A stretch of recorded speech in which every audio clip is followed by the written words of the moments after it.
Carlos Delgado, a cold and calculating millionaire CEO, discovers a baby in his office with a note calling him Daddy.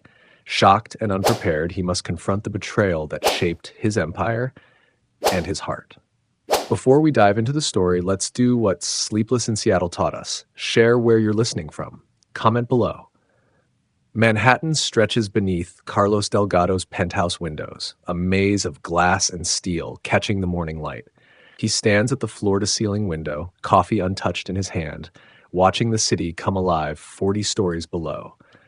The automated blinds rise on schedule, flooding his pristine kitchen with sunlight that glints off imported marble countertops and state-of-the-art appliances. His tablet chimes with another email notification.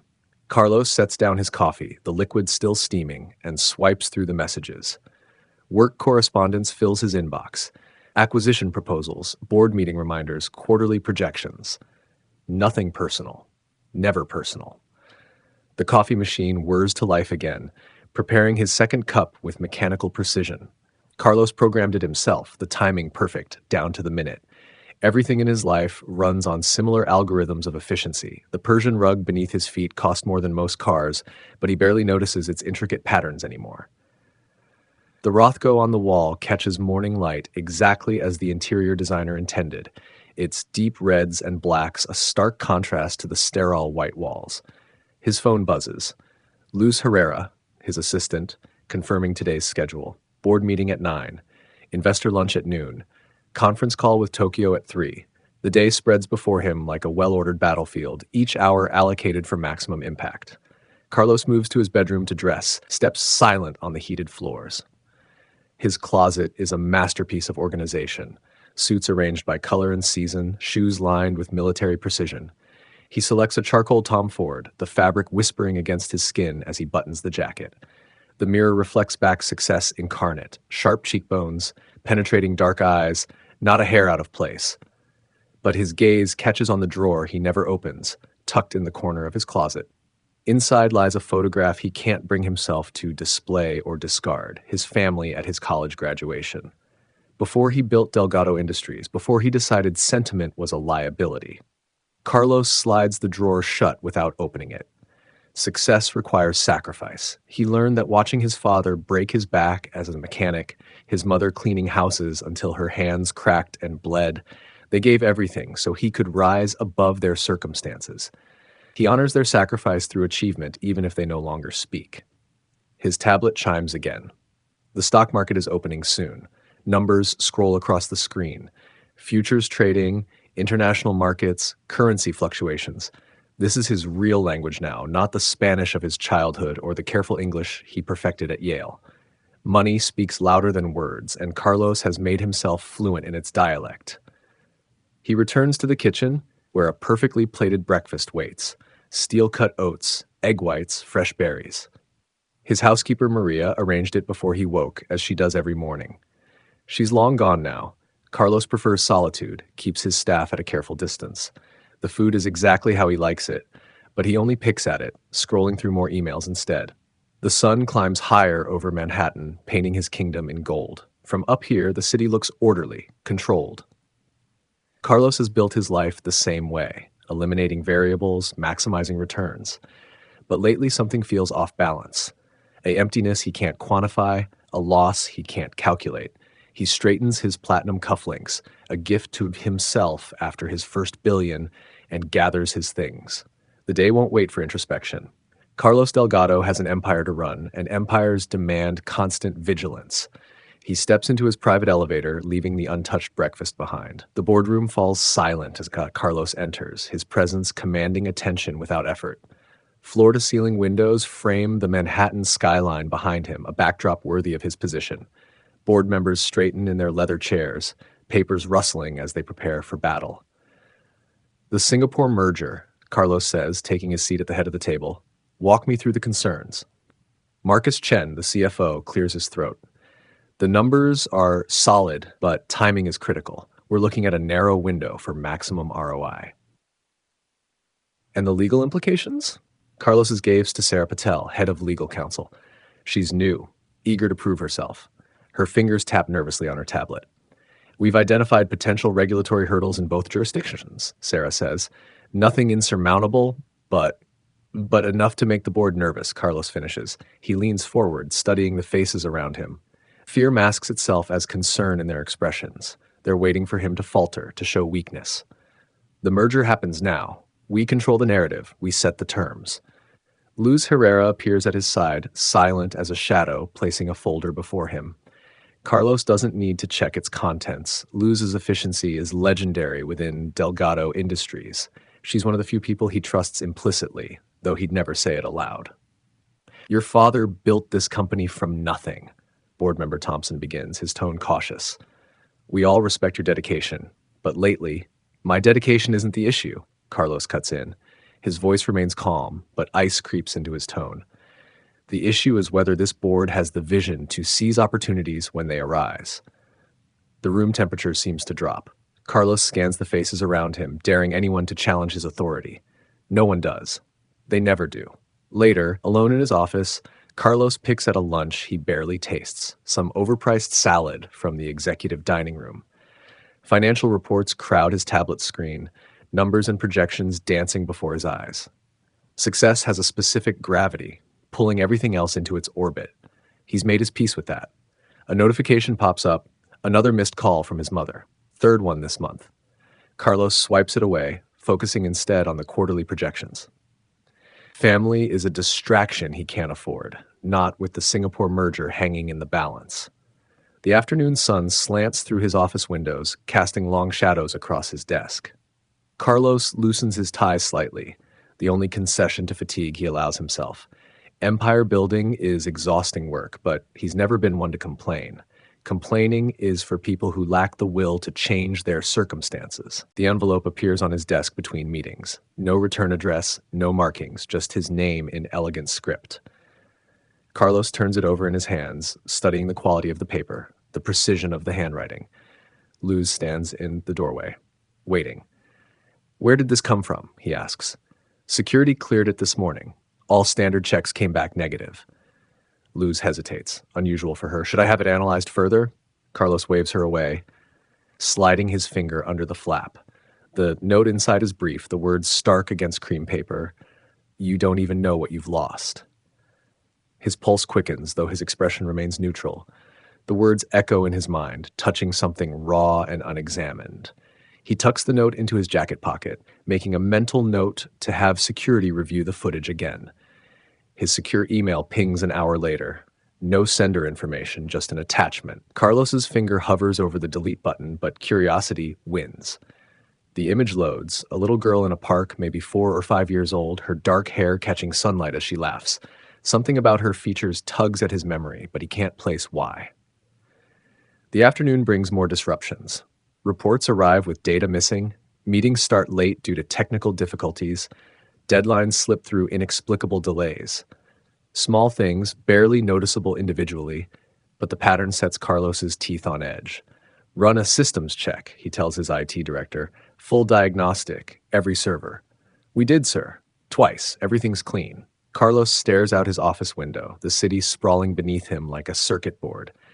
He's built his success on controlling variables, eliminating uncertainty. These small chaos points feel deliberate, designed to unsettle him. Luz appears with another stack of reports. But the Singapore team is asking about the timeline, and Mr. Thompson left a message about the board's concerns.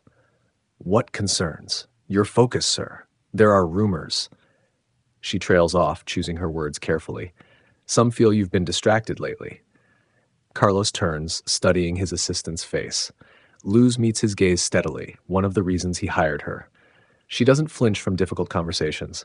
Increase security protocols, he says finally. Monitor all internal communications. Something's not right. Of course. Luz pauses at the door. And the note? Leave it. Carlos fingers the paper in his pocket, for now. The rest of the day passes in a haze of paranoia.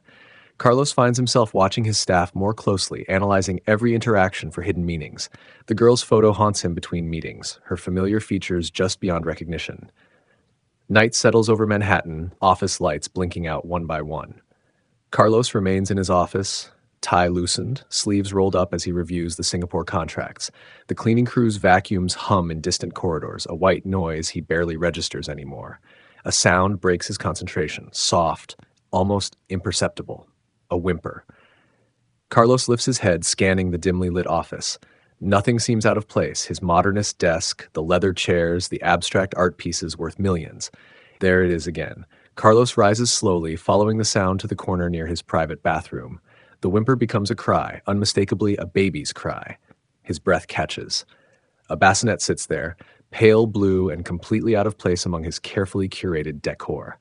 Carlos approaches it like he would a bomb, his heart hammering against his ribs. Inside, a baby girl's beneath a soft blanket. Her face scrunches up, preparing for another cry. Dark eyes blink up at him, eyes that mirror his own. Luz. His voice cracks. No answer. Of course not. It's well past midnight. Carlos's hands shake as he reaches for the paper tucked into the blanket. A birth certificate, the ink still fresh. Valentina Maria Delgado. Mother, Camila Rojas. Father, Carlos Delgado. The room spins. Camila. He hasn't allowed himself to think that name in years. Hasn't let himself remember the way she looked the last time he saw her, tears streaming down her face as he chose a business meeting over her father's funeral.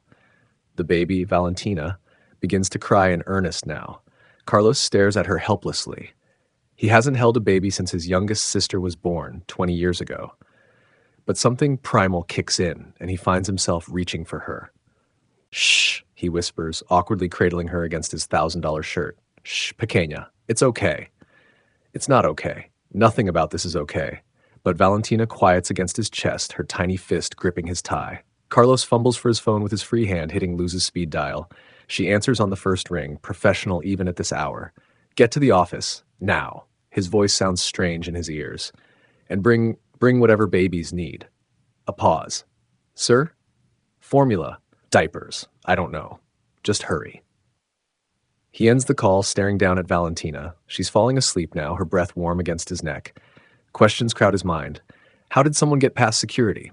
Where is Camila? Why now, after all these years? The birth certificate crumples in his fist. All his careful control, his meticulously ordered world, shatters in the face of 7 pounds of helpless humanity. For the first time in years, Carlos Delgado has no idea what to do next. Dawn breaks over the city as Enrique Alvarez, the private investigator, spreads documents across Carlos's desk. Valentina sleeps in her hastily purchased bassinet, while Luz hovers nearby, fielding calls and managing the crisis with her usual efficiency. DNA results are conclusive, Alvarez says, his voice low to avoid waking the baby. 99.9% probability of paternity. She's yours, Mr. Delgado. Carlos grips the edge of his desk, knuckles white. He hasn't slept, hasn't changed his clothes. His perfectly ordered world crumbles with each new piece of information. And Camila, Alvarez gestures. The trail's complicated. Medical records show she was admitted to Mount Sinai 8 months ago for prenatal care, but the details are inconsistent. Someone's altered the files, done it professionally too. Meaning? Meaning someone with resources wanted to hide her pregnancy. There are gaps in her financial records, unexplained transfers. Her last known address was an apartment in Queens, but she moved out 6 months ago. No forwarding address. Carlos turns to the window, watching the city wake up. Somewhere out there, Camila had carried their child, given birth, planned this moment. While he'd been building his empire, she'd been building a truth that would destroy it. Sir, Luz interrupts gently. The board meeting starts in an hour. They're expecting the Singapore presentation. Cancel it. The words surprise even him. Carlos Delgado doesn't cancel meetings. Cancel everything. Valentina stirs, whimpering. Without thinking, Carlos moves to her, lifting her with growing confidence. Her weight in his arms feels both foreign and somehow right. Find her, he tells Alvarez. Whatever it costs, find Camila. And the baby? Luz asks carefully. Carlos looks down at his daughter, taking in her delicate features, the way her small hand curls around his finger. The empire he's built suddenly seems hollow compared to this tiny, perfect being who shares his blood. She stays with me. The decision crystallizes in his mind. Have my lawyers draw up emergency custody papers and get me everything on caring for an infant. The board won't like this distraction, Luz warns. The board doesn't have to like it. Carlos's voice hardens with resolve. Something bigger than business is happening here, and I'm going to find out what it is while keeping my daughter safe. Valentina opens her eyes, dark and trusting, and Carlos Delgado's world shifts on its axis. The man who walked into this office yesterday, controlling, isolated, focused only on success, died somewhere between sunset and sunrise. Who he'll become remains to be seen, but for the first time in years, numbers and profits don't dominate his thoughts. He has a daughter, and somewhere out there, Camila holds answers he never knew he needed. The wail pierces the pre-dawn silence of Carlos's penthouse, shattering his fitful doze. He jerks upright in the leather armchair where he'd finally collapsed around 3 a.m., his neck cramping in protest. The infant care manual slides from his lap, landing with a dull thud on the heated floor. Coming, he mutters, forcing himself to stand. His Tom Ford suit is wrinkled beyond salvation, the silk tie long discarded. Carlos can't remember the last time he looked this disheveled. Probably not since his college days, pulling all-nighters during finals week. Valentina's cries echo off the minimalist walls as he makes his way to the hastily assembled nursery, formerly his home office. The room still smells of fresh paint and new furniture, everything rush-ordered yesterday after the DNA results came back. The finest baby equipment money can buy, yet none of it seems to soothe his daughter. He lifts Valentina from the custom-made crib, trying to remember the proper head support technique he'd read about. Shh, pequeña, what's wrong? Are you hungry? Wet? The questions tumble out uselessly. She's an infant, not a board member he can interrogate for answers. His phone buzzes on the changing table. The executive team conference call starts in 15 minutes. Carlos glances between the crying baby and the phone, a new kind of panic rising in his throat. He's never missed a morning briefing in the history of Delgado Industries. Okay, we can do this, he tells Valentina, who responds by crying louder. Multitasking is Daddy's specialty. The word daddy feels foreign on his tongue, like trying to speak a language he barely knows. Carlos positions Valentina against his shoulder, following the manual's instructions, and retrieves a pre-made bottle from the mini fridge. The formula preparation system cost more than most cars, promising perfect temperature and consistency every time. He settles into the glider, attempting to angle Valentina toward the bottle while keeping one hand free for his tablet. The morning briefing connects just as he finally gets the nipple near her mouth. Good morning, everyone, he says, trying to project his usual authority despite his exhaustion. Let's start with the Singapore numbers. Valentina chooses that moment to knock the bottle away, splattering formula across his shirt. The warm liquid seeps through the expensive fabric as Carlos fumbles to maintain his grip on both baby and tablet. Mr. Delgado? Marcus Chen's voice crackles through the speaker. Is everything all right? Fine, Carlos says quickly, too quickly, just a minor technical issue. He can see his reflection in the tablet screen, dark circles under his eyes, his usually perfect hair sticking up at odd angles. Board members' faces fill the other squares, their expressions ranging from concern to barely concealed judgment. Perhaps we should reschedule, suggests Thompson, the same board member who questioned him about the Singapore merger. You seem preoccupied. The word stings Carlos's pride. He's never been preoccupied in his life. Focused, driven, relentless, these are the adjectives that define him. But now formula drips down his chest while his daughter works herself into a full meltdown, and he can't deny the obvious. Carlos Delgado, master of the corporate universe, is completely out of his depth. My apologies, he says stiffly. We'll reconvene at noon. He ends the call before anyone can object, slumping back in the glider. Well, that was a disaster, wasn't it? Valentina hiccups in response, her cries finally subsiding to whimpers. Carlos tries the bottle again, and this time she latches on, her dark eyes fixed on his face as she drinks. Something shifts in his chest at that trusting gaze, a warmth he doesn't quite understand. You're going to destroy my reputation, you know that? He murmurs, but there's no real heat in the words. Valentina just blinks at him, tiny fingers curling around his thumb. His phone buzzes again, Luz no doubt fielding concerned calls from the board. Carlos ignores it, watching his daughter instead. The mighty CEO of Delgado Industries rendered helpless by 7 pounds of baby. The thought should terrify him, but exhaustion has stripped away his usual defenses.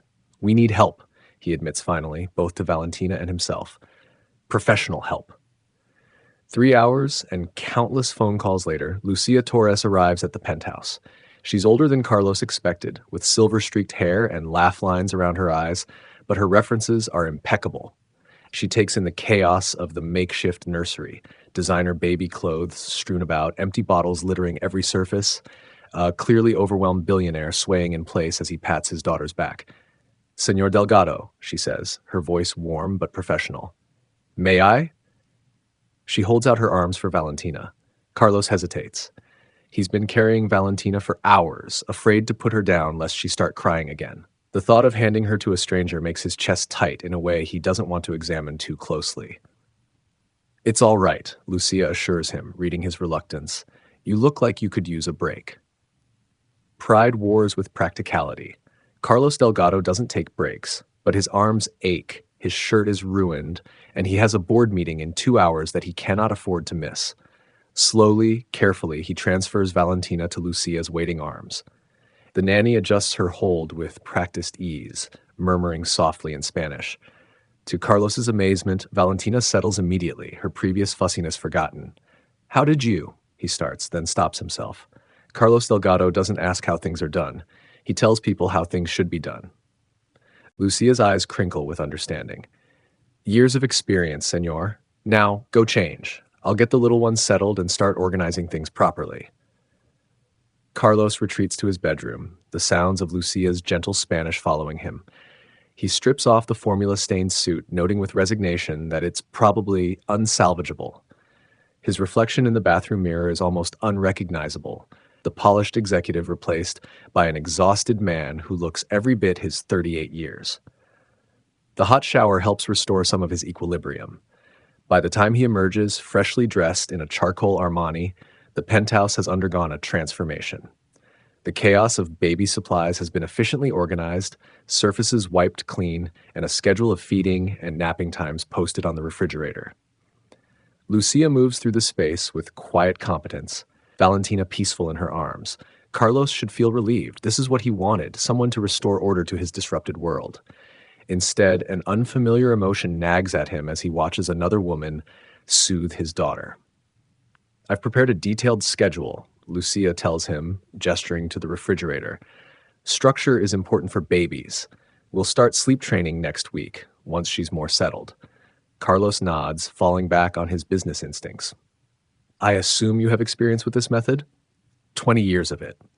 Lucia's tone is gentle but firm. "Trust the process, Senor Delgado. Your daughter will thrive with consistency and routine." Consistency. Routine. These are words Carlos understands, the foundation of his success. Yet something about their application to Valentina feels wrong, too clinical. He pushes the thought aside. This is what he needs, professional childcare so he can focus on running his company. "I have meetings until evening," he says, checking his watch. "You'll stay?" "Of course." Lucia is already preparing another bottle with practiced efficiency. "Go, senor. We'll be fine." Carlos hesitates at the door, watching Valentina's dark head nestled against Lucia's shoulder. He should feel relieved to have the situation under control. Instead, that nagging sensation grows stronger, a pull he doesn't want to acknowledge. The day passes in a blur of meetings and conference calls. Carlos throws himself into work with renewed intensity, as if he can compensate for yesterday's chaos through sheer force of will. But his thoughts keep drifting to the penthouse, to Valentina. Evening finds him in his private office, reviewing acquisition reports that blur before his tired eyes. A text from Lucia assures him that Valentina is fed and settled for the night. He should go home. He has an early meeting tomorrow, and God knows when the baby will wake again. Instead, Carlos finds himself pulling up the security feed from the nursery on his tablet. Valentina lies in her crib, tiny chest rising and falling in the soft light of a designer lamp. The sight stirs something in him, an emotion he can't quite name. His phone chimes with another message from Lucia. She might like a bedtime story. Carlos stares at the text, remembering how his mother used to read to him in Spanish, her voice soft in the darkness. He hasn't thought about those moments in years, buried them beneath spreadsheets and profit margins. Before he can talk himself out of it, he's heading home. The penthouse is quiet when he arrives, Lucia already gone for the night. Carlos moves to the nursery, drawn by some instinct he doesn't understand. Valentina stirs as he approaches the crib, dark eyes blinking open. "Hey, pequeña," he whispers, lifting her carefully. "I heard you might like a story." He settles into the glider, holding her awkwardly against his chest. The only book in reach is the infant care manual, its pages still dog-eared from his desperate reading the night before. "Once upon a time," he begins, feeling foolish, "there was a very important businessman who thought he had everything figured out. Then one day, a tiny girl arrived and proved him completely wrong." Valentina makes a soft sound, her small hand reaching up to grasp his tie. The gesture catches him off guard, this simple display of trust from a being who knows nothing of his wealth or power or carefully constructed walls. "You don't care about quarterly reports or market shares, do you?" he murmurs. "You just want this." The realization hits him with unexpected force. All his success, his empire built on control and calculation, means nothing to the child in his arms. Valentina needs something he's not sure he knows how to give, not efficiency or excellence, but presence, connection.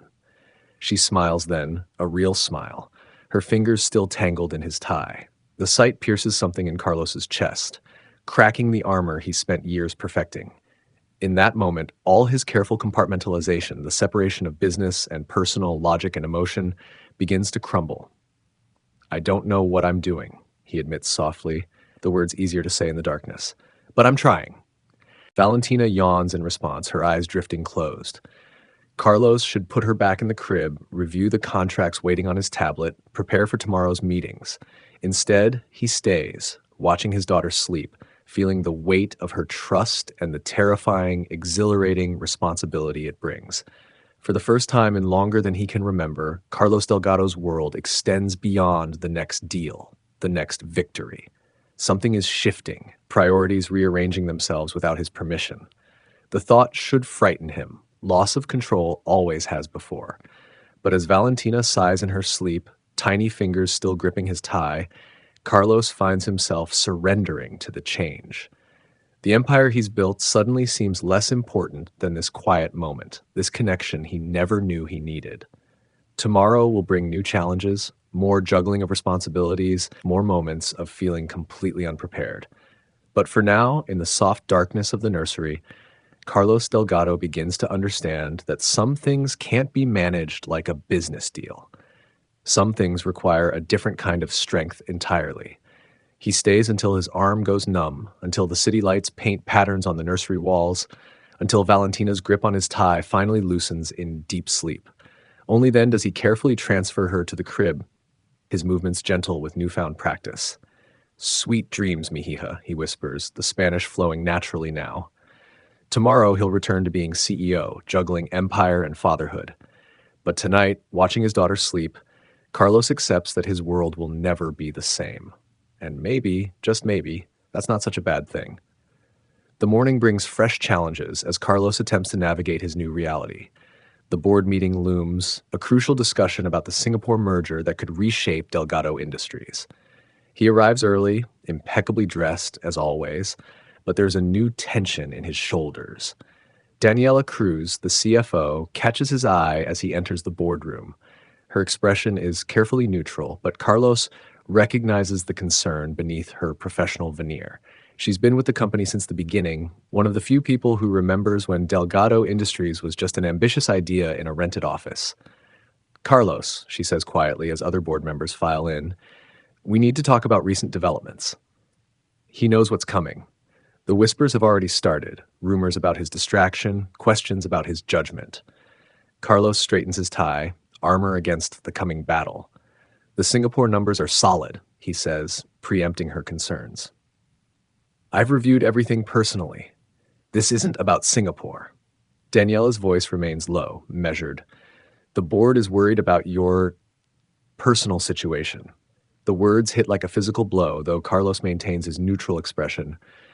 "Personal situation meaning my daughter, meaning the sudden appearance of an heir with unclear custody status, plus your recent absences and visible distraction." Daniela sighs, genuine concern creeping into her tone. "Carlos, maybe a temporary leave of absence would be wise. Just until things settle." "Absolutely not." The words snap out sharper than intended. Heads turn at nearby tables, and Carlos forces himself to lower his voice. I built this company. I can handle both responsibilities. No one doubts your capabilities, Daniela says carefully, but the timing, with the Singapore merger so delicate, the suggestion hangs in the air between them. Step back, let others handle things, admit weakness. Everything Carlos has spent his life avoiding. Before he can respond, his phone buzzes. Lucia's name flashes on the screen, and his heart rate spikes. He's given her strict instructions about interrupting meetings. The text is brief but concerning. Valentina very upset by normal sounds, lights. Need to see doctor. Carlos stares at the message, torn between responsibilities. The board members are taking their seats, of papers rustling as they prepare to discuss the future of his company. His daughter needs him. The two worlds he's tried to keep separate are colliding, and he doesn't know how to hold them both. Carlos? Daniela prompts. The meeting's starting. He makes a decision. Push everything back 2 hours. Family emergency. The words feel strange in his mouth. He's never used that excuse before. Never had to. Daniela's eyebrows rise, but she nods, already pulling out her tablet to reschedule. This is exactly what we're talking about, she says softly. You can't run a multinational corporation if you're constantly... 2 hours. Carlos cuts her off, already heading for the door. I'll be back. The drive to the pediatrician's office feels endless, even with his driver breaking several speed limits. Carlos uses the time to research on his tablet, scanning medical websites about infant sensory issues. The information blurs together, technical terms he doesn't fully understand. When he arrives, Lucia is in the waiting room with a crying Valentina. The fluorescent lights seem harsh, and Carlos notices his daughter flinching at every sudden sound. The doctor's waiting, Lucia tells him, passing Valentina over. I've explained the symptoms. Carlos holds his daughter close, noting how she burrows against his chest, away from the lights and noise. All his business acumen, his strategic thinking, feels useless in the face of her distress. The pediatrician, Dr. Sarah Chen, is direct and efficient, qualities Carlos usually appreciates. Today, her clinical approach as she examines Valentina makes him oddly defensive. Sensory processing disorder, she explains, making notes on her tablet. Not uncommon, but it will require specialized care. Occupational therapy, environmental modifications. Whatever she needs, Carlos interrupts. Money has always been his solution to problems. The best specialists, equipment. Dr. Chen holds up a hand. Mr. Delgado, this isn't just about resources. Sensory processing disorder requires consistent, informed care. Your daughter needs a stable environment with caregivers who understand her triggers and can help her develop coping mechanisms. The implication is clear. Throwing money at the problem won't be enough. Carlos looks down at Valentina, who has finally quieted against his chest, her small body tense at every new sound. Tell me what to do, he says quietly, pride giving way to necessity. Everything, from the beginning. The doctor's expression softens slightly. She spends the next hour walking him through techniques, environmental modifications, early intervention strategies. Carlos takes notes on his tablet, approaching the information like a crucial business presentation. But this isn't a merger he can delegate or a problem he can solve with strategic planning. The most important thing, Dr. Chen emphasizes, is patience and consistency. Valentina needs to feel secure in her environment and with her caregivers. Carlos thinks of his packed schedule, the demands of Delgado Industries, the board's concerns. I'll make it work, he says, more to himself than the doctor. The drive back to the office is silent, except for Valentina's occasional whimpers. Carlos has missed the board meeting entirely, dozens of messages flooding his phone. But for once, his focus isn't on damage control or market implications. Take her home, he tells Lucia when they arrive at the penthouse. I'll handle things at the office. But as he turns to leave, Valentina begins to cry. Not her usual fussing, but a sound of genuine distress. She reaches for him with tiny hands, and something in Carlos's chest constricts. 10 minutes, he tells Lucia, already moving back to take his daughter. 10 minutes become 20 as Carlos paces the nursery, holding Valentina close, murmuring softly in Spanish until she calms. By the time he makes it to the office, he's missed 2 more meetings and his usually pristine suit is wrinkled. The board is waiting, Luz informs him, falling into step as he strides through the executive floor. They're concerned about your commitment to the Singapore merger. Carlos straightens his tie, shifting back into CEO mode. Then let's show them they have nothing to worry about. But the moment he steps into his private office to prepare, his tablet chimes with another message from Lucia. She's asking for Poppy. The words stop him cold. When did he become Poppy to her? How has this tiny person worked her way so completely under his defenses in just days? A crazy idea forms, one that would have been unthinkable a week ago. 20 minutes later, Carlos walks into the boardroom with Valentina secured against his chest in a designer baby carrier, Lucia hovering uncertainly behind them. "Mr. Delgado," Thompson sputters, "what is the meaning of?" "The Singapore numbers," Carlos interrupts, pulling up projections on the main screen while adjusting Valentina's position. "As you can see, our third quarter estimates." He makes it halfway through the presentation before the inevitable happens. A phone rings sharply, and Valentina startles at the sound, her cry piercing the professional atmosphere. Board members wince, several reaching for their phones to capture the unprecedented sight of their CEO awkwardly bouncing a crying infant while trying to discuss market penetration strategies. "Perhaps we should reschedule," Daniela suggests gently, as Valentina's wails echo off the boardroom's glass walls. Carlos stands there, his carefully crafted image crumbling as his daughter screams, and realizes the magnitude of his miscalculation. He can't strong-arm his way through this like a hostile takeover, can't maintain perfect control while learning to be a father. "Meeting adjourned," he manages, gathering Valentina close as she burrows against him, overwhelmed by the noise and lights of the boardroom. Later, alone in his office with a finally sleeping Valentina, Carlos pulls up the video that's already circulating through company channels. The mighty CEO of Delgado Industries, suit jacket abandoned, tie askew, trying to comfort a crying baby while board member Thompson looks on in horror. His phone buzzes with yet another message from Daniela about optics and shareholder confidence. But as Valentina sighs in her sleep, tiny fingers curled around his collar, Carlos finds he cares less about the damage to his reputation than he would have expected. Something is shifting in him, priorities rearranging themselves without his permission. The message from Enrique Alvarez, his private investigator, arrives just before midnight. Carlos is in his home office. Valentina finally settled in her crib when the encrypted email appears on his screen. "Found something," Alvarez writes. "Records have been manipulated. Medical files, legal documents, all pointing to one person. You need to see this." The attached files paint a disturbing picture.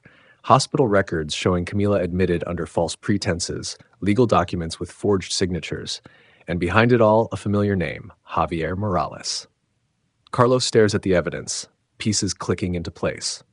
Javier, his mentor turned board member, the man who helped him build Delgado Industries from the ground up. The man who always cautioned him against personal entanglements, who preached absolute dedication to the company above all else. "There's more," Alvarez writes. "Morales had people watching her, feeding her information, making her believe you'd take the baby if you knew. He orchestrated everything." The betrayal burns cold in Carlos's chest. He thinks of Camila, alone and afraid, believing he would use his power against her. Thinks of all the time lost, the moments with Valentina he can never get back. A soft cry from the nursery pulls him from his dark thoughts. Carlos moves automatically now, the path to his daughter's room familiar after just days. Valentina settles as soon as he lifts her, and he finds himself studying her features in the dim light. Seeing Camila in the curve of her cheek, his own determination in the set of her tiny jaw. "I'm sorry," he whispers, the words inadequate but necessary. "I'm sorry I wasn't there, but I'm here now." His phone buzzes. Another message from Alvarez with more documents, more evidence of Javier's manipulation. Carlos holds his daughter closer, protective instincts warring with cold fury. The man who taught him to value control above all else has been pulling strings from the shadows, orchestrating the greatest loss in Carlos's life. The irony would be amusing if it wasn't so painful. Valentina whimpers, sensing his tension. Carlos forces himself to relax, swaying gently until she drifts back to sleep. He has built his empire on calculated risks and strategic moves. But this is personal. This is family. Tomorrow, he will begin gathering his own evidence, preparing for a confrontation that could shake Delgado Industries to its foundations.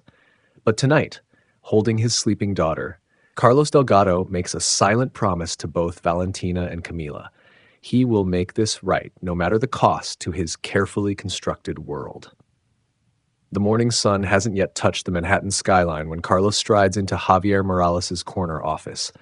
His former mentor stands at the window, silver hair catching the pre-dawn light, every inch the distinguished executive who helped shape Delgado Industries. Early for our meeting, Javier says without turning. Fatherhood making you more efficient? The casual mention of Valentina sends ice through Carlos's veins. He closes the door, ensuring their privacy. You manipulated Camila's medical records. Carlos keeps his voice level, controlled. Had people following her, feeding her lies about me. Javier turns then, his expression mild. Interesting theory. Do you have proof of these allegations? Carlos slides the folder across Javier's pristine desk. Everything. The forged documents, the surveillance reports, the money trails. Tell me why. You know why. Javier doesn't bother opening the folder. You were becoming distracted. Camila, talk of marriage, children. It would have derailed everything we built. Everything I built, Carlos corrects sharply, while you orchestrated your little schemes from the shadows. I protected this company, protected you from your own weakness. Javier steps closer, his voice dropping. Look at you now, missing meetings, letting personal matters interfere with business. Is this what you want? To become your father, trapped by family obligations? The mention of his father hits its mark. Carlos's hands clench at his sides, but he maintains his composure. You don't get to decide what I want anymore. No? Javier's smile is cold. The board seems quite concerned about your recent behavior. Anonymous tips about your emotional state, your fitness to lead. Amazing how quickly doubt can spread. The threat hangs between them. Carlos thinks of Valentina, how she'd reached for him this morning, dark eyes, trusting. Thinks of Camila, alone and afraid, because he'd let this man shape his priorities. If you come after my family, Carlos says quietly, if you try to interfere again, I will burn everything down, including you. Bold words. Javier returns to the window. But remember who taught you to play this game. Now, if you'll excuse me, I have a board meeting to prepare for. The dismissal is clear, but Carlos stands his ground. I learned more from you than you intended. Like keeping evidence of every backroom deal, every questionable transaction. Insurance. Insurance, you called it. That gets Javier's attention. The older man turns slowly, calculation replacing confidence in his eyes. You wouldn't risk the company's reputation. Try me. Carlos moves to the door, then pauses. You taught me that sentiment is weakness. That family holds you back. You were wrong. He leaves Javier standing at the window, the morning sun painting harsh shadows across the office. His phone buzzes as he reaches the elevator. Luz, her tone urgent. Sir, there's a situation. Someone's been sending emails to the board suggesting irregularities in your handling of company assets. They're calling for an emergency meeting. Carlos closes his eyes briefly, unsurprised. Javier works quickly. When? Tomorrow morning. Sir, these allegations, they're designed to hurt you. Let them try. Carlos checks his watch. Almost time for Valentina's morning therapy session. Send me everything they have. I'll handle it. The drive home is tense, his mind racing through scenarios and countermoves. But the moment he steps into the penthouse, something shifts. Valentina sits in her therapy chair, working with the occupational therapist on sensory exercises. She spots him and breaks into a wide smile, arms reaching. Papi? The single word dissolves his anger, replacing it with something stronger. Carlos lifts her, breathing in her baby scent, feeling her small arms wrap around his neck. How did she do today? He asks the therapist, not letting go. Much better. She's learning to self-regulate when things get overwhelming. You've been practicing the techniques? Carlos nods, remembering late nights pacing the nursery, teaching Valentina to recognize her limits, finding ways to make her world feel safer. The emails can wait. The board can wait. This, he realizes, is what Javier never understood. Family isn't weakness, it's foundation. Everything he's built, everything he's fighting for, means nothing without the small person trustingly curled against his shoulder. His phone lights up with more urgent messages, the storm Javier promised already gathering force. But Carlos just holds his daughter closer, suddenly certain of his path forward. Let them come. He's no longer fighting just for himself, and that makes him more dangerous than Javier could have anticipated. The man who taught him to sacrifice personal connections for success never understood that love could be its own kind of power. Tomorrow will bring battles on all fronts. The board, Javier, the endless juggling of empire and fatherhood. But for now, Carlos Delgado stands in his sunlit penthouse, holding his daughter, finally understanding what true strength looks like. Carlos stares at the medical records spread across his desk, each page another piece of a puzzle he never wanted to solve. The pristine white paper contrasts sharply with the growing darkness in his expression as Enrique Alvarez, his private investigator, outlines the findings. The hospital records were altered systematically, Alvarez says, his weathered face grim in the office's harsh lighting. Someone went to great lengths to make it appear Miss Gray's Rojas was unfit for childcare. The timestamps don't match the internal system logs. Signatures are inconsistent. It's professional work, but not perfect. Carlos's jaw tightens. He picks up one of the documents, studying the admission date. 8 months ago, while he'd been finalizing the Tokyo expansion, Camila had been admitted to Mount Sinai. While he'd been celebrating another successful quarter, she'd been alone, carrying their child, subject to someone else's manipulations. The shell company, he asks, though he already suspects the answer, traced back to Global Vista Holdings. Alvarez slides another document forward.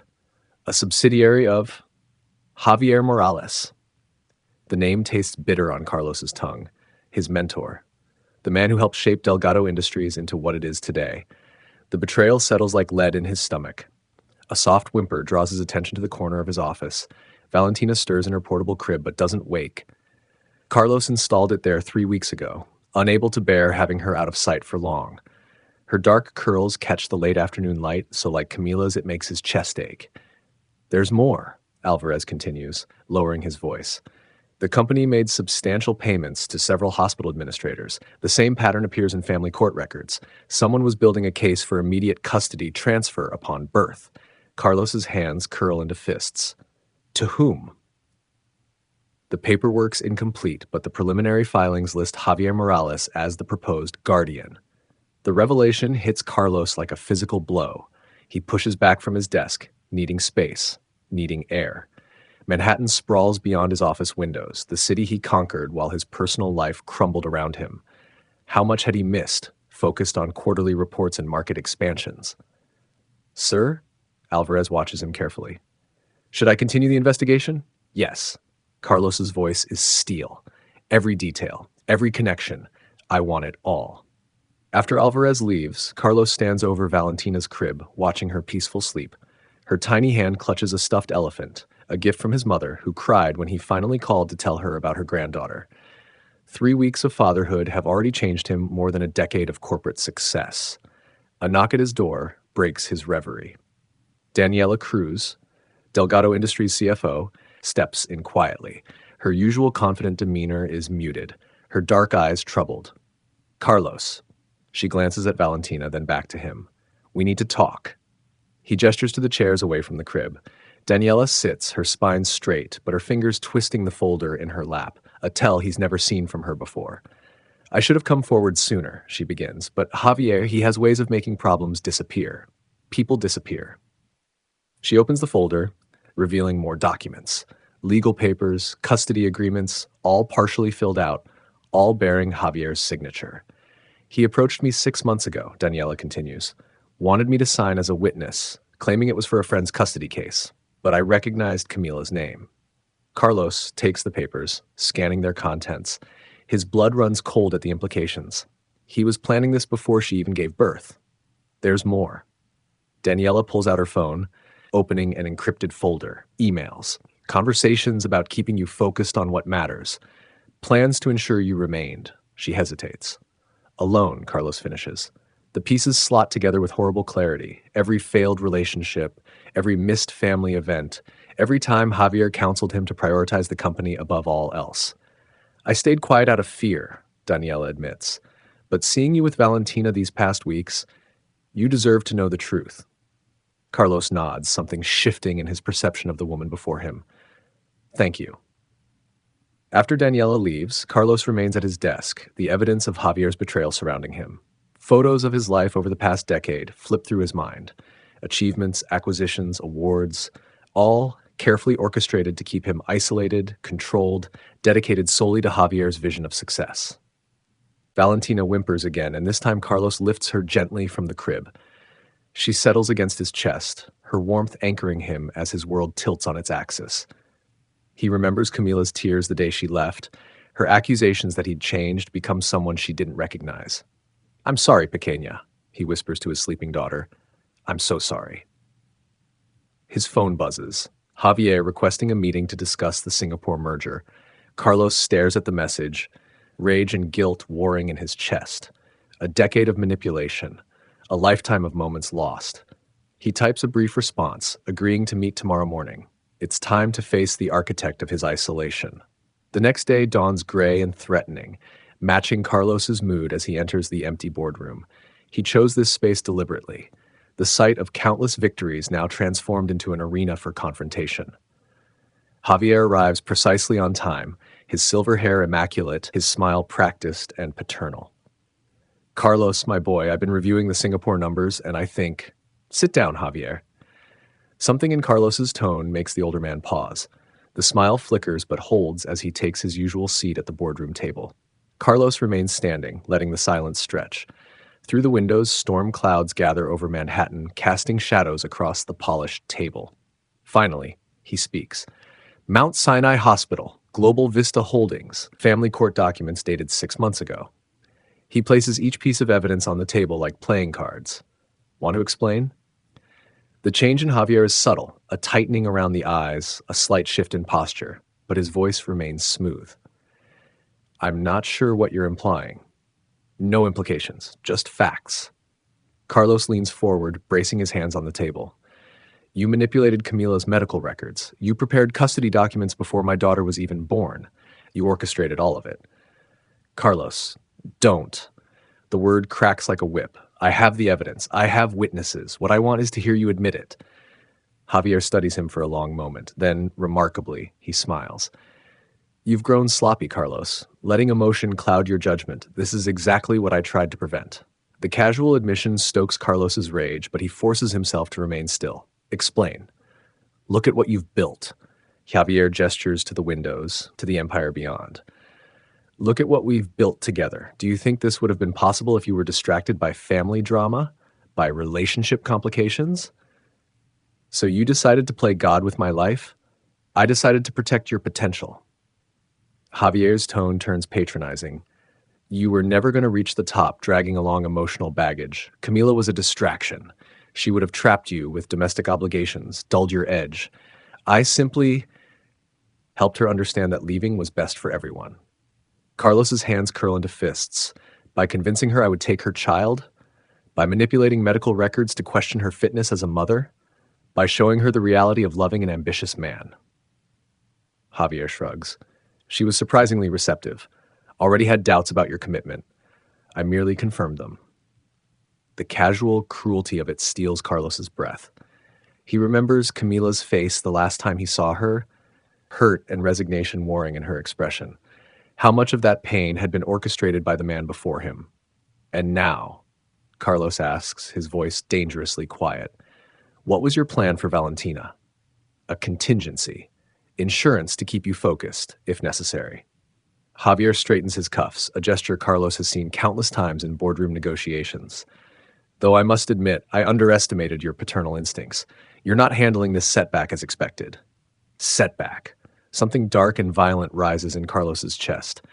"My daughter is not a setback." "Your daughter is a liability."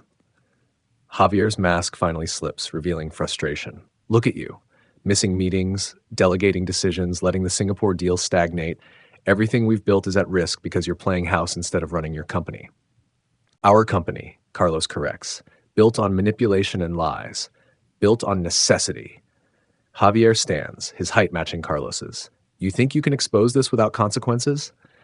"The board will never trust a CEO who let himself be manipulated for years. Investors will flee.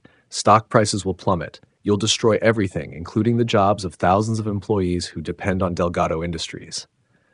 The threat hangs between them, heavy with truth. Carlos has run the scenarios, calculated the fallout. Javier knows too much, is too deeply embedded in the company's operations.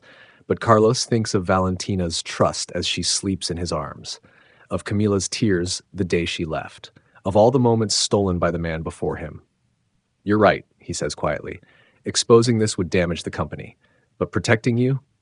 He straightens to his full height, letting his anger show. "That would destroy my soul."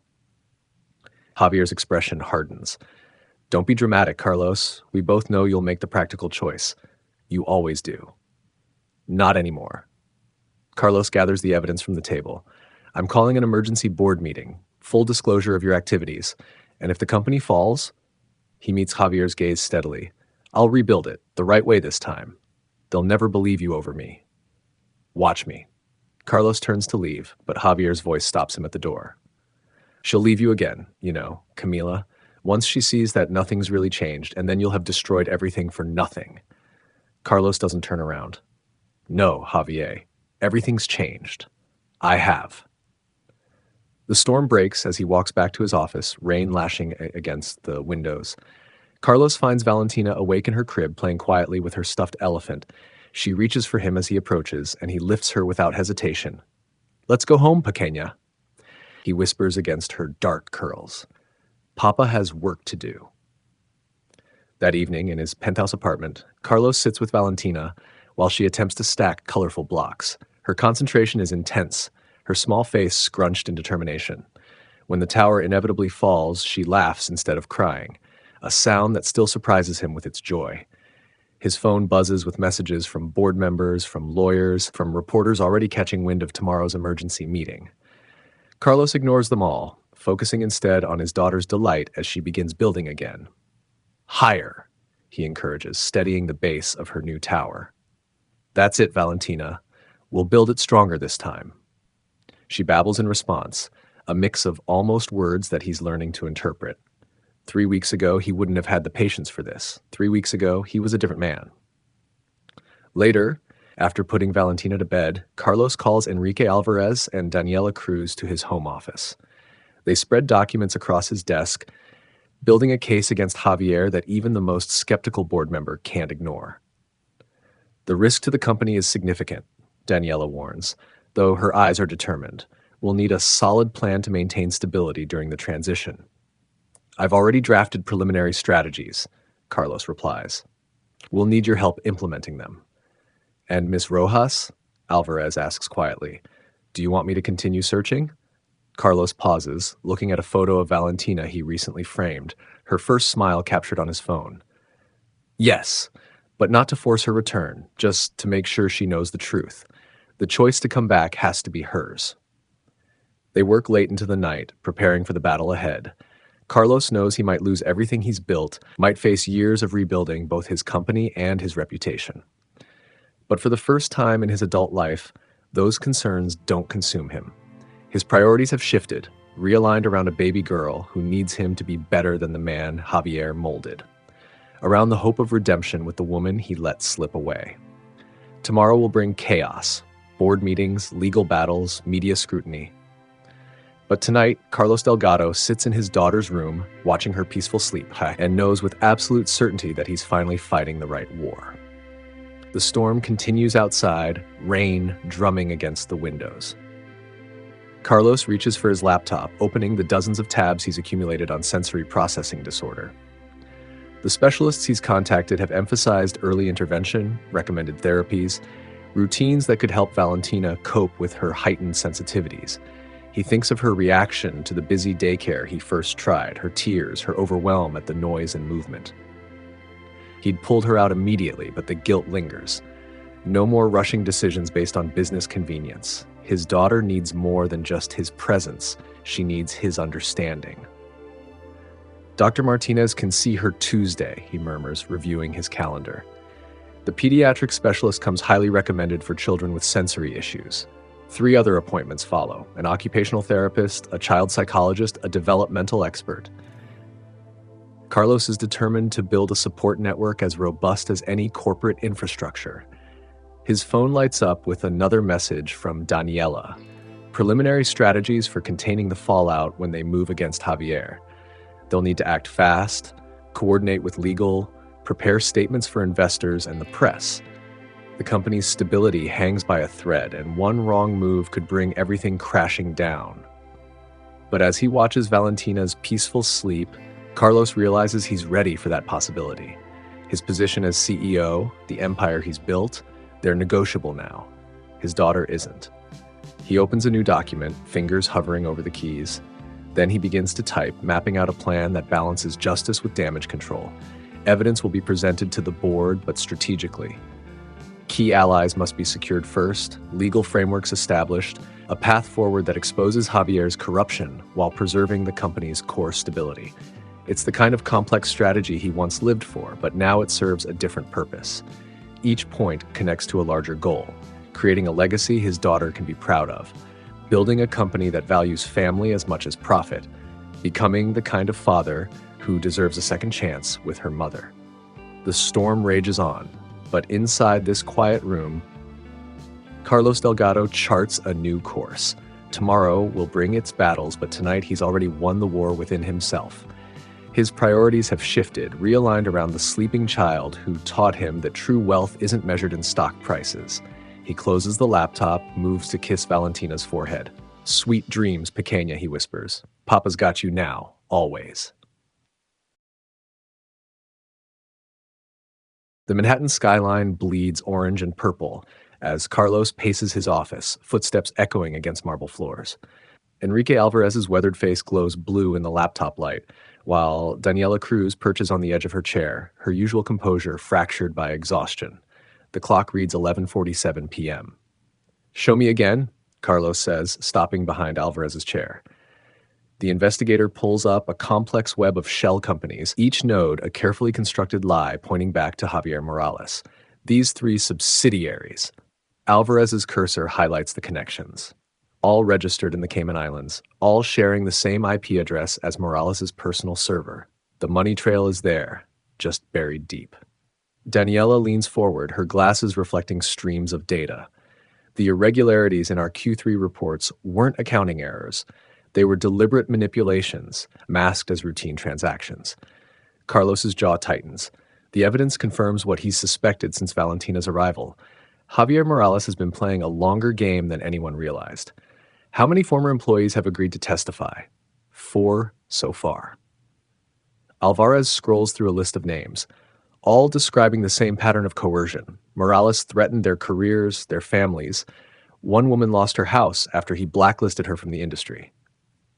The city lights blur beyond the window as Carlos processes this betrayal. Javier Morales, his mentor, the man who helped him build Delgado Industries from the ground up, has been systematically undermining everything they created. "We take this to the board," Carlos decides, his voice steel-edged. "Frame it as what it is, a fight for the company's soul." Daniela shifts uncomfortably. The timing is delicate, with Valentina's situation already causing whispers. "My daughter is not a liability." The words come out sharper than intended. Carlos modulates his tone, remembering the sleeping infant in the next room. "We present the evidence. Let them see exactly who Javier Morales really is." A soft knock interrupts them. Luz appears in the doorway, tablet in hand. "Sir, Rafael Rojas is here." Carlos's pulse quickens. Camila's brother, the man who once threatened to break his jaw for missing their father's funeral. "Show him in." Rafael fills the doorway like a storm cloud, all barely contained energy and old grievances. His eyes lock onto Carlos, measuring the changes 5 years have carved into both of them. "You look tired, Carlos." Rafael's voice carries an edge of satisfaction. "Parenthood not agreeing with you?"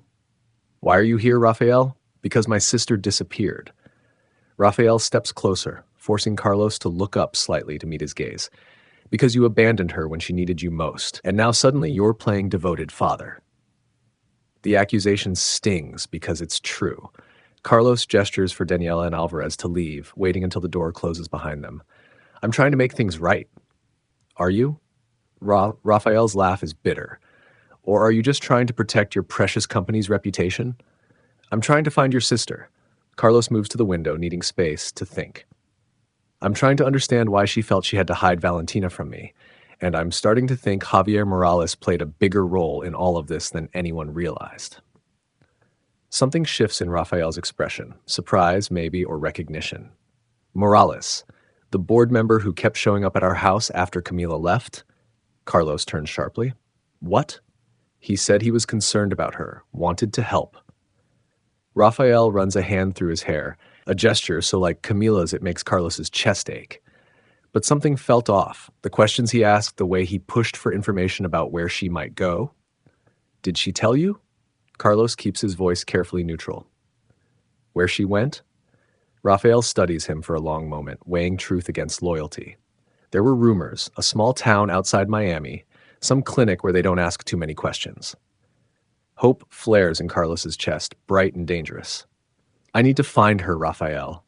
Not to take Valentina away, to understand, to make this right. And Morales? I'm going to expose him for everything he's done to this company, to your sister, to our family. Rafael nods slowly. Maybe you have changed. He turns to leave, then pauses. The clinic. It's one of those places that helps undocumented immigrants. That's all I know. It's more than Carlos had yesterday. He pulls out his phone, texting Alvarez to follow the Miami lead. The city spreads out below him, a maze of lights and shadows. Somewhere in it, the truth he needs to uncover. The next morning dawns, gray and hostile. Carlos reviews his presentation for the board one final time. Each slide a carefully crafted missile aimed at Javier Morales' empire of lies. Valentina sleeps peacefully in her bassinet, oblivious to the storm gathering around them. His phone buzzes, an email from an anonymous account. The subject line reads, "What kind of father risks everything?" Attached are bank statements, travel records, expense reports, all doctored to suggest systematic embezzlement, all bearing Carlos's digital signature, all fake, but convincingly so. More emails flood in, copying board members, major shareholders, even the SEC. Each one adds another layer to the fabricated scandal. Carlos Delgado, using company resources for personal vendettas. Carlos Delgado, distracted by an illegitimate child. Carlos Delgado, unfit to lead. The board meeting dissolves into chaos before it begins. Daniela Cruz, usually his strongest ally, won't meet his eyes as she presents the motion for temporary removal. Given the serious nature of these allegations, her voice shakes slightly. The board feels it would be in everyone's best interest if you stepped back while we conduct a thorough investigation. Javier Morales sits at the far end of the table, his expression a masterpiece of concerned professionalism. We all want what's best for the company, Carlos. Surely you understand? Understanding floods Carlos with ice-cold clarity. This was the plan all along. Use Valentina to destabilize him, then strike when he's most vulnerable. He could fight it, could drag this into a lengthy legal battle. But that would mean exposing Valentina to exactly the kind of circus he's trying to protect her from. I'll step down temporarily, Carlos says, each word bitter ash in his mouth, pending a full investigation. I'd be happy to serve as interim CEO, Morales offers smoothly, to maintain stability during this difficult time. The vote passes almost unanimously. Carlos watches his life's work slip through his fingers, powerless to stop it. The empire he built, the legacy he sacrificed everything for, all of it now in the hands of the man who orchestrated his downfall. Later, alone in his office, Carlos stares at the family photo he keeps hidden in his desk. His parents at his college graduation, their faces bright with pride. What would they think of him now? The son who chose ambition over love, who lost everything trying to fix his mistakes? His phone rings. Alvarez's number. She's alive. The investigator's voice crackles with excitement.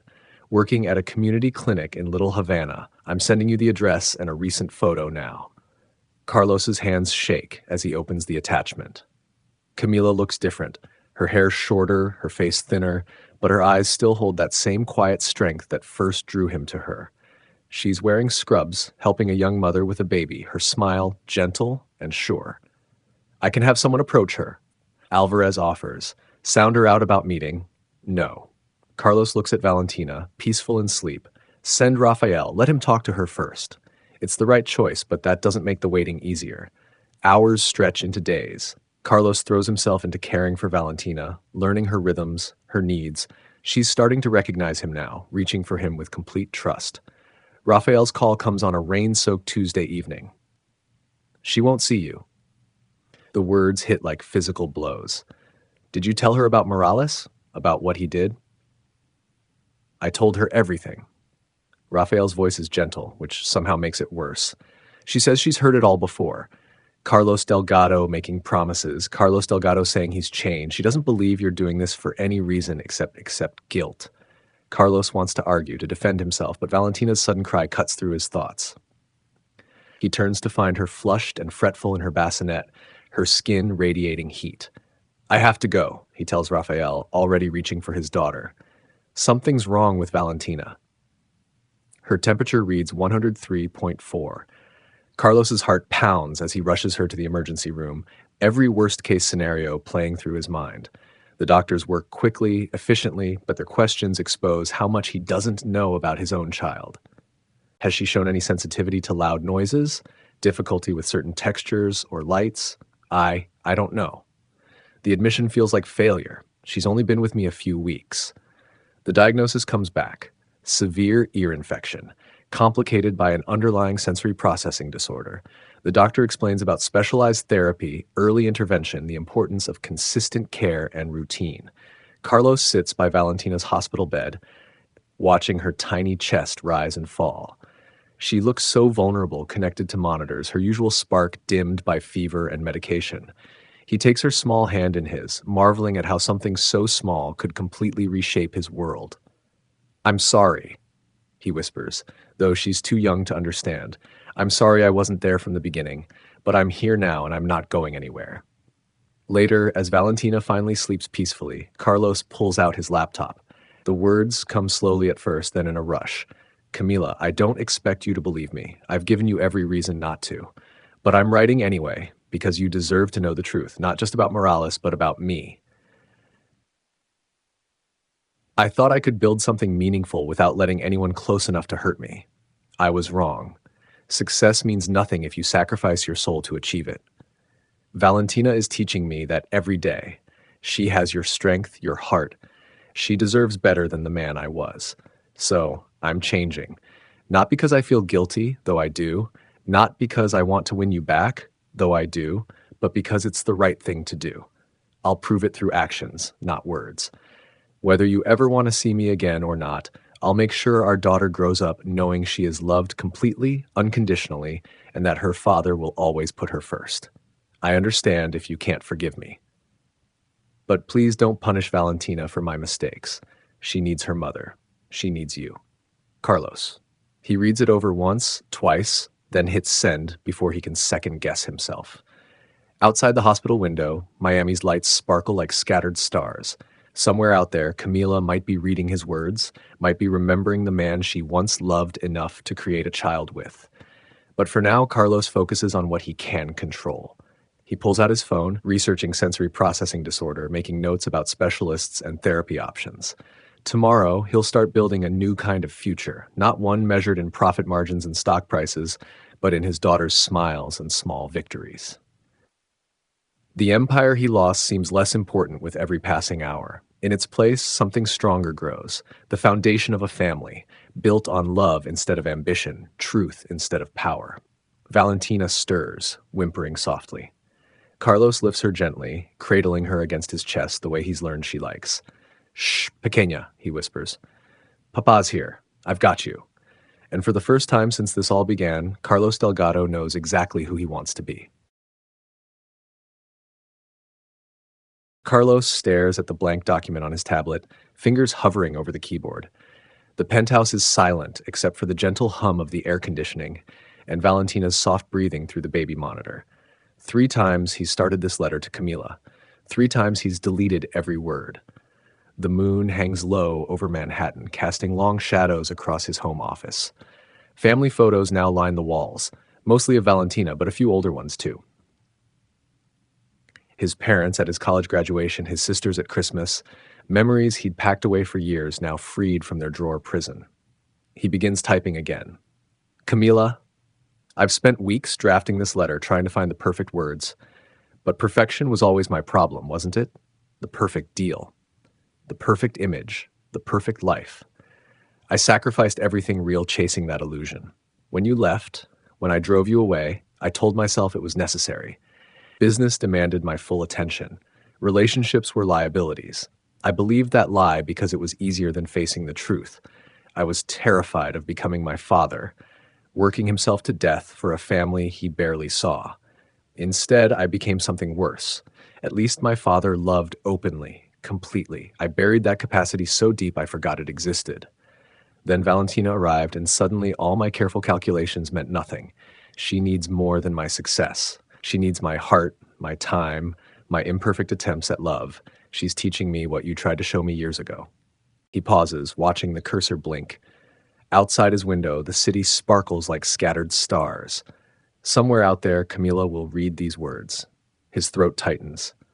I know now about Javier's manipulation, the falsified medical records, the threats, the way he used my worst fears against both of us. I have proof of everything, which I've attached. But this letter isn't about him. It's about taking responsibility, for pushing you away, for choosing ambition over us, for becoming someone I never wanted to be. I'm not asking for forgiveness. I'm asking for one meeting. Let me explain everything in person. After that, whatever you decide about our future, about Valentina's future, I'll respect it. You'll have full control of the terms. She has your smile, Camila, and your strength. Every day she reminds me of what matters most, what I hope isn't too late to rebuild. Carlos. He reads it twice before sending, each word weighted with years of unspoken truths. The tablet dims automatically, leaving him in near darkness. On the baby monitor, Valentina stirs, mumbling in her sleep. Carlos closes his eyes, listening to those tiny sounds that have become his anchor. His phone buzzes an hour later. Camila's response is brief. Tomorrow, 2 p.m., Café Brasileño in Miami. Come alone. Relief and anxiety war in his chest as he books the flight. In his daughter's room, he watches her sleep, her dark curls splayed across the pillow. Te amo, pequeña, he whispers. The words come easier now, natural as breathing. Morning brings a flurry of activity. Carlos reviews the evidence against Javier one final time with Enrique Alvarez, the PI who's become an unlikely ally. Medical records? Carlos asks, methodically checking each document. All here. Enrique spreads the papers across Carlos's desk. Admission forms from Mount Sinai showing the dates were altered. Witness statements from 3 nurses about unauthorized access to Camila's files. Bank transfers linking Javier to the private investigator who followed her.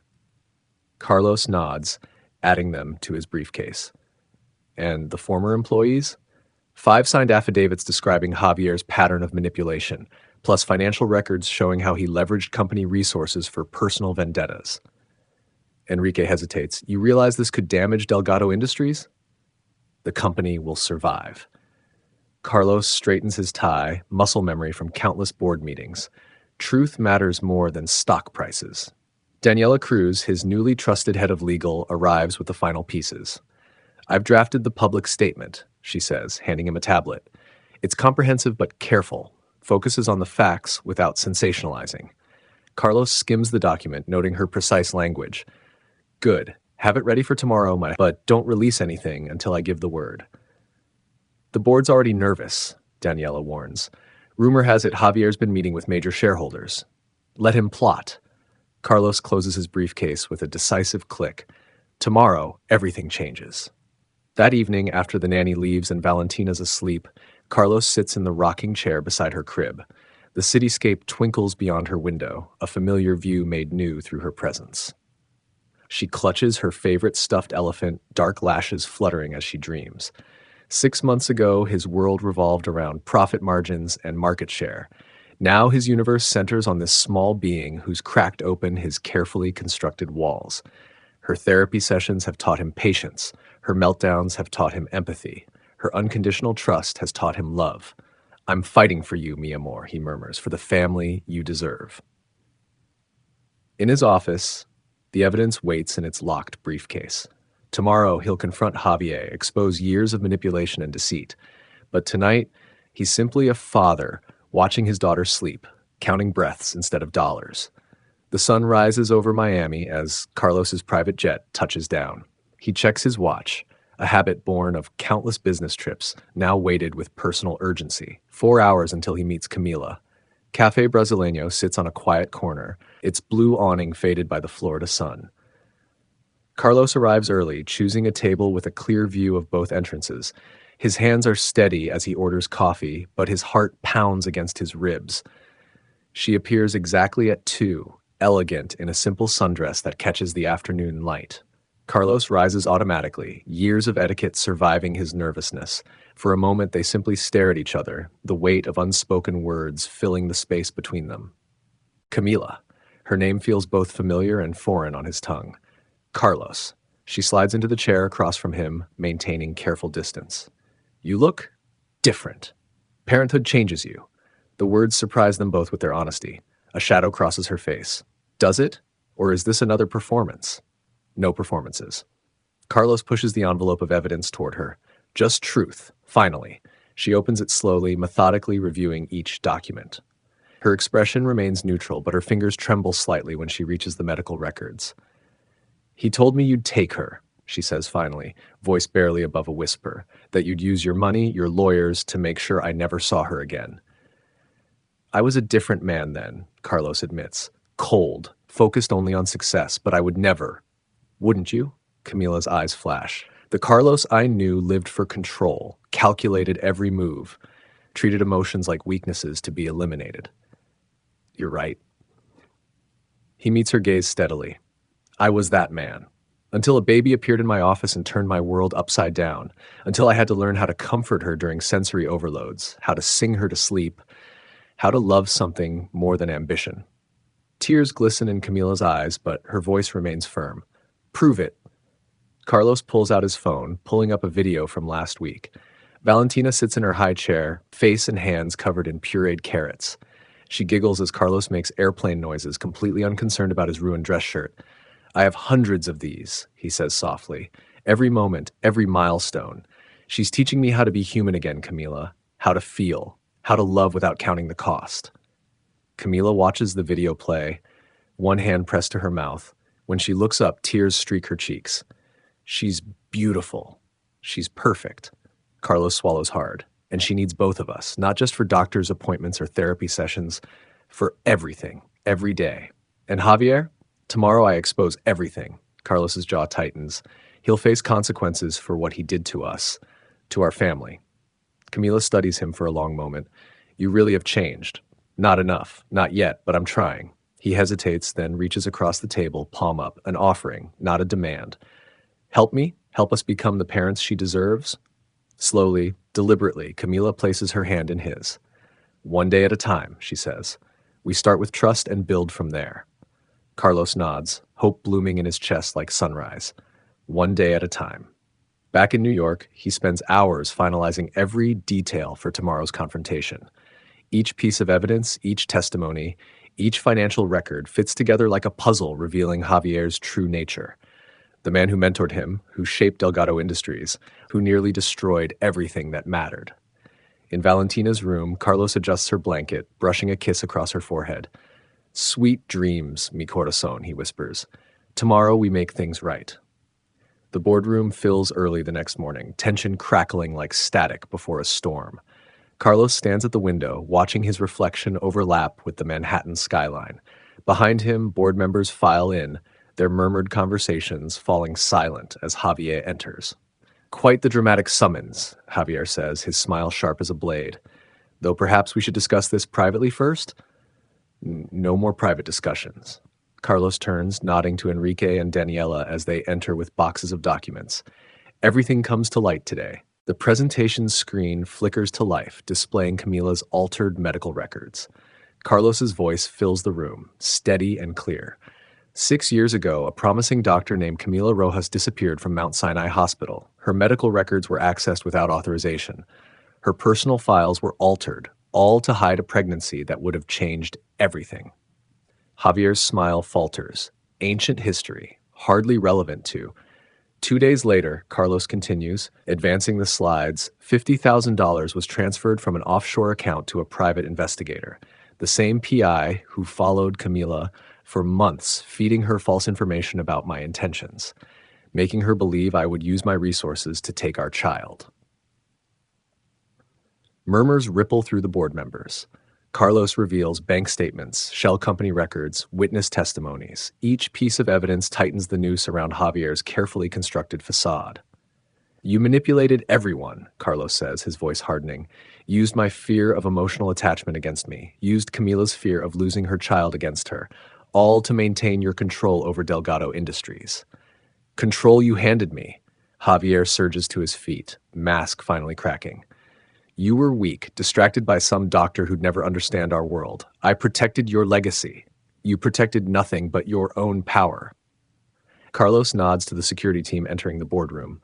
Federal agents have been reviewing these records for weeks. They're very interested in your creative accounting. This is absurd. Javier turns to the board, spreading his hands. Carlos is clearly unstable, emotional, unfit to. Arrest him, Carlos commands.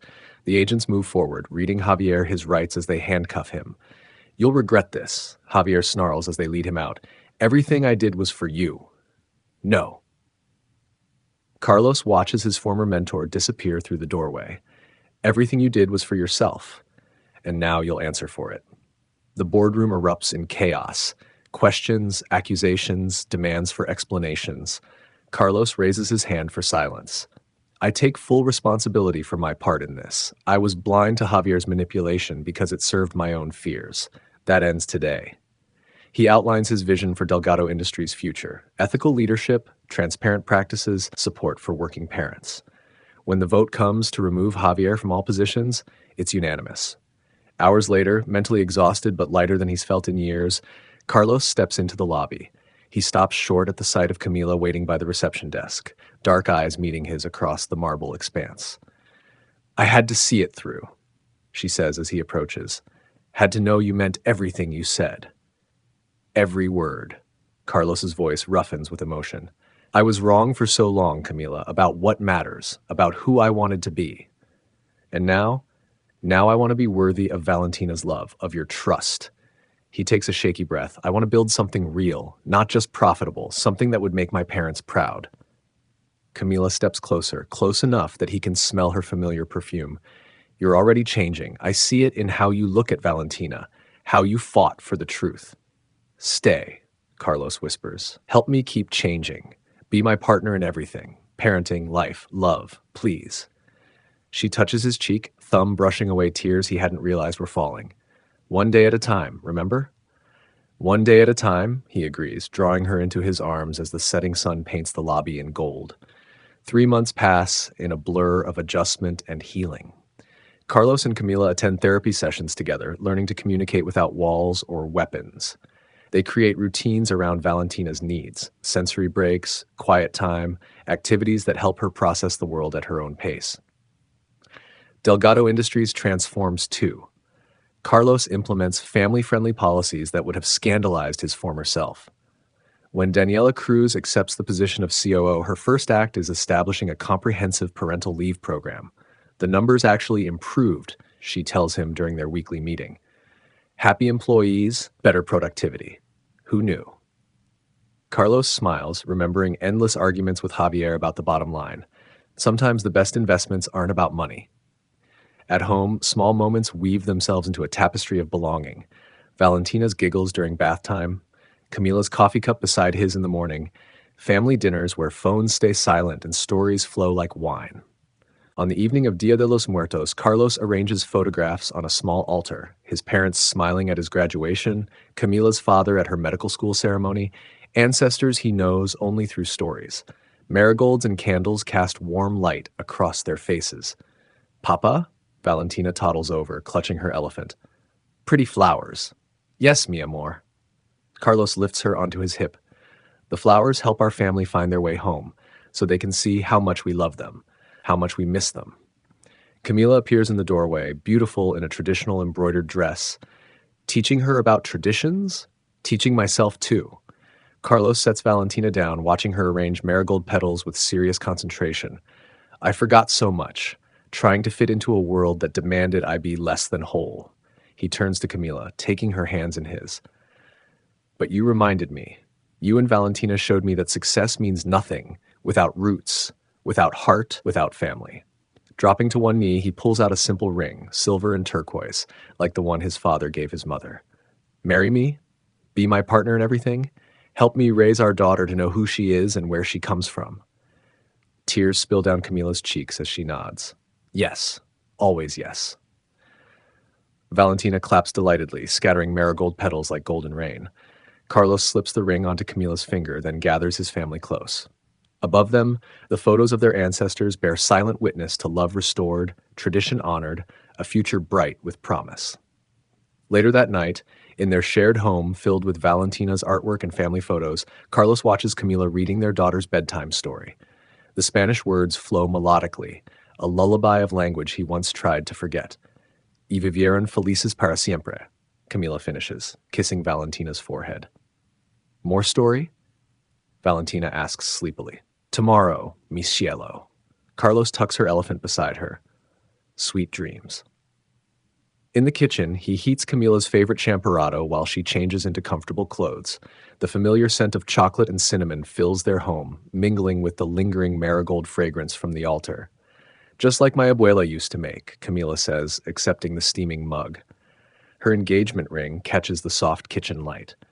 Carlos leans against the counter, down per den, watching her savor the first sip. Such a simple moment, yet it fills his chest with warmth. I called the board today, he says. Told them I'm restructuring my schedule. 4-day weeks, no more 60-hour marathons. Camila raises an eyebrow. And they agreed? They did after I showed them the quarterly reports. He smiles. Turns out, treating employees like humans instead of assets is good for business. Who knew? The Carlos we met 6 years ago would have had an aneurysm hearing those words. The Carlos you met 6 years ago was an idiot. He moves to stand behind her, wrapping his arms around her waist, too blind to see what mattered. Through the kitchen window, Manhattan glitters like a constellation brought to Earth. The same view he's had for years, but everything else has changed. The sterile perfection of his former life has given way to something messier, fuller. Valentina's toys scattered across imported rugs, Camila's medical journals sharing space with his financial reports, family photos replacing abstract art. The next morning, Carlos strides into Delgado Industries headquarters with a newfound lightness in his step. Employees no longer scatter at his approach. Instead, they offer genuine smiles, casual greetings. One young analyst even stops him to proudly show photos of his newborn daughter. 3 months paternity leave, the man says gratefully. I never thought I'd see that here. Times change, Carlos replies. So do people. In his office, Luz appears with his morning schedule. 6 years as his assistant have attuned her to his moods, and her smile is knowing. The Singapore merger team is waiting in conference room A, and Miss Cruz asked for 10 minutes before the meeting. Daniela Cruz has transformed the COO role, bringing a humanity to corporate decisions that Carlos once would have dismissed as weakness. She greets him with her usual directness. The ethics initiatives are gaining traction, she reports. 3 major competitors have announced similar programs. We're being called a model for corporate reform. Any pushback from the old guard? Some grumbling about profit margins. Daniela grins. Until I show them the numbers. Happy employees, lower turnover, higher productivity. Who knew doing the right thing could be profitable? Carlos thinks of Javier, facing federal charges in a cell that's probably smaller than his old office bathroom. Some people never learn that lesson. The Singapore meeting flows smoothly, no longer a battlefield, but a collaboration. Carlos finds himself mentioning Valentina's latest developmental milestone during a casual moment, earning warm chuckles instead of judgmental stares. The old him would have considered it unprofessional. The new him realizes it makes him more approachable, more human. Evening finds him in the backyard of their brownstone, a recent purchase that combines proximity to the office with actual grass for Valentina to play on. The autumn air carries a hint of winter, but the small garden Camila planted still blooms with late roses. Valentina toddles across the lawn, chasing a butterfly with delighted squeals. Her sensory processing challenges make some environments overwhelming, but here in their private sanctuary, she blossoms. Camila watches from a comfortable chair, medical journals spread across her lap as she prepares for her return to practice. Papa, Valentina calls. Look, wings. Beautiful wings, mi amor, Carlos agrees, watching the butterfly dance just beyond her reach. Her dark curls catch the sunset light, so like her mother's. Her laugh, free and unrestrained, heals something deep in his soul. Camila sets aside her work, moving to join them on the grass. Remember when you thought a 15-minute coffee break was an unforgivable waste of time? I remember thinking a lot of foolish things. Carlos pulls her close, breathing in the familiar scent of her shampoo. Thank God I learned better. Above them, the butterfly swirls higher, catching the last rays of sun on delicate wings. Valentina claps in delight, her joy pure and uncomplicated. Carlos holds his family close, finally understanding what his father tried to tell him long ago. True wealth isn't measured in dollars or stock options, but in moments like these. The garden grows quiet as dusk settles over Manhattan. Inside, dinner waits to be cooked. A family ritual now, not a solitary meal of takeout between meetings. Emails can wait until morning. Reports will still be there tomorrow. Right now, in this moment, Carlos Delgado is exactly where he needs to be. Time for dinner, mi amor, Camila calls, and Valentina runs to them with complete trust, confident in her parents' love. Carlos lifts his daughter, her small arms wrapping around his neck. What should we cook tonight, pequeña? Abuela's enchiladas, she declares, naming the recipe Carlos's mother taught Camila during their recent reconciliation visit. Perfect choice. He offers his free hand to Camila, helping her up from the grass. Together they walk inside, leaving behind the empire of glass and steel for the warmer kingdom of home. The sun sets on Manhattan, painting the sky in colors no abstract art could capture. In his arms, Valentina hums a snippet of lullaby. Beside him, Camila's hand fits perfectly in his. Carlos Delgado, once focused solely on conquering the business world, has finally learned his father's most important lesson. The greatest legacy isn't built in boardrooms, but in moments of love freely given and gratefully received. His true empire isn't measured in stock prices or market share, but in the boundless territory of his daughter's trust and his fiancée's renewed faith. As night falls over their garden, the butterfly rises one last time, wings catching starlight before disappearing into the gathering dark. Inside, warmth and light beckon. Carlos follows his family home, knowing at last that he is exactly where he belongs.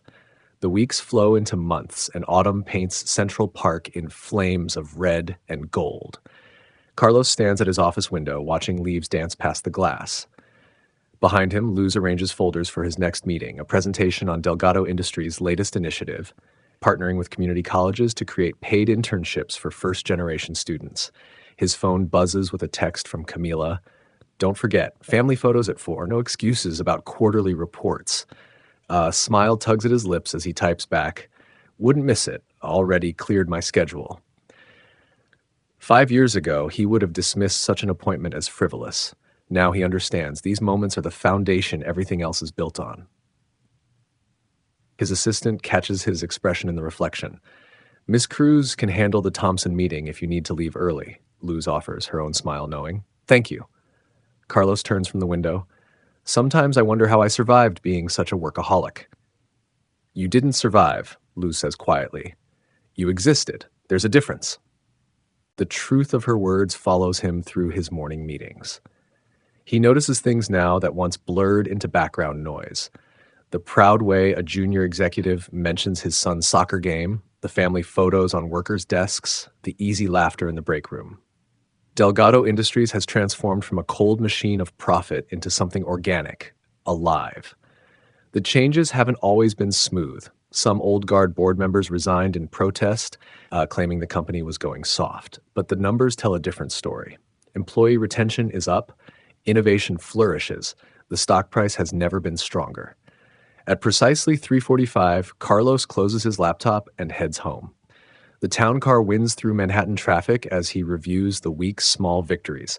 Valentina's successful playdate with a new friend, Camila's practice thriving, the quiet moments of family dinner where phones stay silent and conversation flows. The photographer has already set up in their garden when he arrives. Camila fusses with Valentina's dress, a beautiful confection of autumn colors that matches the season.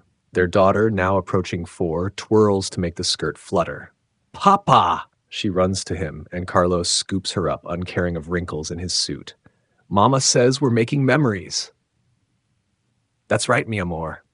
He carries her back to where Camila waits, radiant in a deep burgundy dress, the most important kind of wealth. The session captures them in various poses, but Carlos's favorite shot happens spontaneously. Valentina throwing leaves in the air, her face pure joy as golden light filters through the falling colors. Camila's head rests on his shoulder as they watch their daughter play, her hand linked with his. The photographer catches the moment perfectly. Love made visible. Later, after Valentina's asleep and the house settles into evening quiet, Carlos and Camila curl together on the patio. The garden air holds a hint of wood smoke from nearby chimneys. Above them, stars pierce the city's glow.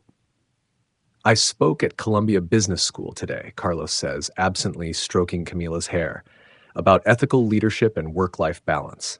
She laughs softly. Did you tell them about your former 60-hour weeks? I did, as a cautionary tale. He presses a kiss to her temple. I told them success isn't just profit margins and market share. It's creating something sustainable in business and in life. And did they believe you? Some did. Some probably thought I've gone soft. Carlos smiles. Let them. I know what real strength looks like now. Inside, Valentina's nightlight casts gentle shadows on the ceiling. Her therapy toys, carefully chosen for sensory development, share space with beloved stuffed animals. Medical journals and financial reports coexist on coffee tables. Family photos line the walls, telling the story of love lost and found again. The next morning dawns clear and crisp. Carlos wakes early, padding quietly through the house while his family sleeps. In the kitchen, he starts coffee and pulls out ingredients for pancakes, Valentina's weekend favorite. The morning sun streams through windows that once only reflected his solitude. Tiny footsteps announce his daughter's arrival. Helping? She asks, already dragging her step stool to the counter. Always, pequeña. Carlos lifts her up, guiding her small hands as she helps measure flour. Should we make heart shapes for Mama? Valentina nods enthusiastically. When Camila appears, drawn by the smell of coffee and the sound of their laughter, she finds them covered in flour but triumphant. Heart-shaped pancakes steam on plates, only slightly lopsided. My favorite chefs, she says, accepting a flowery kiss from their daughter. Carlos watches them together, his heart full. Success tastes different now. Sweeter, deeper, more real than any business victory. He thinks of his father, who taught him the value of hard work, and his mother, who tried to teach him the value of love. They would understand, he thinks, this transformation. This journey from profit to purpose.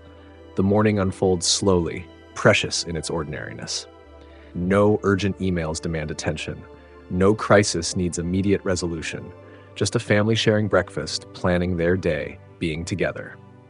Later, they'll visit the park where Valentina loves to feed the ducks. Maybe stop by the art museum. She's showing an early interest in colors and shapes. Simple pleasures that the old Carlos would have dismissed as inefficient uses of time. But he knows better now. True wealth isn't measured in dollars or stock prices. It's counted in moments like these: flower-dusted kisses, shared laughter, love given freely, and returned in full measure. His real legacy isn't the company that bears his name, but the family he's built, the hearts he's finally learned to treasure. Outside their window, Manhattan wakes to another day. The city that once represented only conquest and competition now cradles their dreams in its concrete arms. Somewhere in the garden, last night's stars give way to morning light, painting their world in colors of hope and possibility. Carlos Delgado, once defined by ambition and control, has found a different kind of success. In his daughter's trust, his fiancée's love, and the quiet joy of a Sunday morning, he's discovered the truth his heart always knew. Some treasures can't be counted, only felt. Some empires aren't built of steel and glass, but of moments strung together like precious gems, each one perfect in its own way. And in this knowledge, in this love, he is finally completely rich beyond measure. Thank you so much for watching and listening to our story. Your time and support mean the world to us. If this video resonated with you, please share your thoughts in the comments below. We'd love to hear what you think. Don't forget to hit the like button and subscribe to our channel for more inspiring content. Your engagement helps us grow and continue sharing meaningful stories. See you in the next video.